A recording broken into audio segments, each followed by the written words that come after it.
MPSCच्या सर्व स्पर्धा परीक्षेसाठी आणि इतर स्पर्धा परीक्षेसाठी PSI पूर्वपरीक्षा 2016चा प्रश्न आहे. जर गाडीने स्वतःची गती ताशी 5 किलोमीटरने वाढवली असती तर 210 किलोमीटर प्रवासाला 1 तास वेळ कमी लागला असता.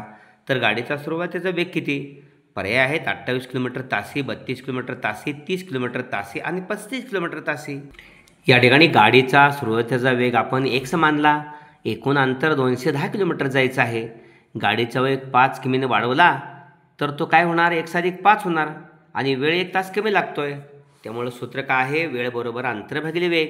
वेळ 1 तास कमी लागतो. मग या ठिकाणी 210 भागिले 1 हा सुरुवातीचा वेग, नंतर 210 भागिले 1 अधिक 5 या दोघातला फरक 1 तास कमी लागतो म्हटलेला आहे.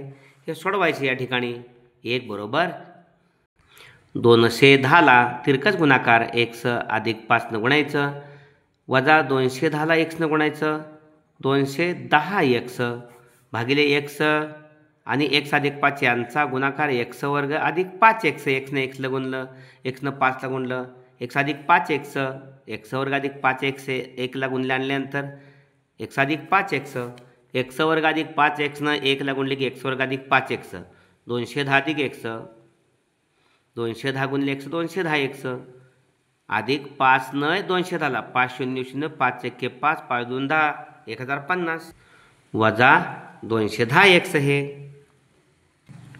आता 210x वजा 210x गेले. मग वर्ग समीकरण काय राहिलं? x वर्ग अधिक 5x 10 से 50 माग आली, वजा 10 से 50 बरोबर 0.